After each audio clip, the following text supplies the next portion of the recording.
નમસ્કાર દર્શક મિત્રો, હું છું પરમાર અનિશા. તમે જોઈ રહ્યા છો લોક સામના ન્યૂઝ અને જોઈએ આજના સમાચાર સાવરકુંડલાથી અમારા રિપોર્ટર રવિકુમાર ડોડિયા સાથે. વાલારામ બાપુના ઠાકર સેવા કમિટી શ્રી લાલજી મંદિર મેકડા દ્વારા મહાથાળનું આયોજન કરવામાં આવ્યું હતું.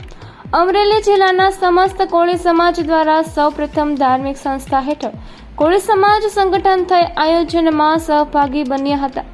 આ પ્રસંગે 108 મહામંડલેશ્વર ઋષિ ભારતી બાપુ, રાજુગીરી બાપુ, કૈલાસ ધામ નાનીમાળ, સના બાપુ, પુષ્પાનંદગીરી બાપુ, ભીમપુરી બાપુ, કૈલાસગીરી બાપુ, હીરાભાઈ સોલંકી, ધારાસભ્ય રાજુલા જાફરાબાદ, મન્નુભાઈ ચાવડા, અખિલ ભારતીય કોળી સમાજ અગ્રણી RK મકવાણા, કોળી સમાજના આગેવાનો, કાર્યકર્તાઓ, યુવાનો, મહિલા સહિત મોટી સંખ્યામાં ઉપસ્થિત રહ્યા હતા.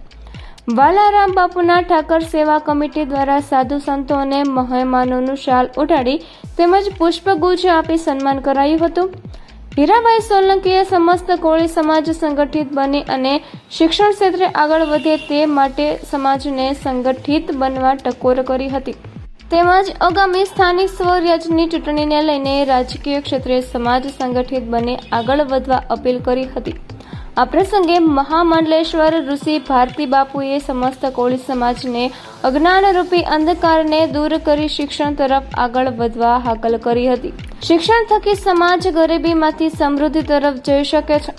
શિક્ષણ થકી સમાજ ગુલામીમાંથી આઝાદી તરફ જઈ શકે છે. માટે સમસ્ત કોળી સમાજને સમાજ દ્વારા ઉચ્ચ અભ્યાસ કરતા વિદ્યાર્થીઓને સહકાર આપવા આગળ આવવા અપીલ કરી હતી. સમસ્ત કોળી સમાજ આયોજિત ઠાકરના થાળ કાર્યક્રમમાં અંદાજે 7,000 લોકોએ મહાપ્રસાદનો લાભ લીધો હતો. સાવરકુંડલા તાલુકાના મેકડા ગામે લાલજી મહારાજનો આશ્રમ આવેલો છે. આ સાવરકુંડલા, જેસર, ગારિયાધાર, લીલિયા સહિત આસપાસના વિસ્તારોમાં કોળી સમાજની આસ્થાનું કેન્દ્ર છે.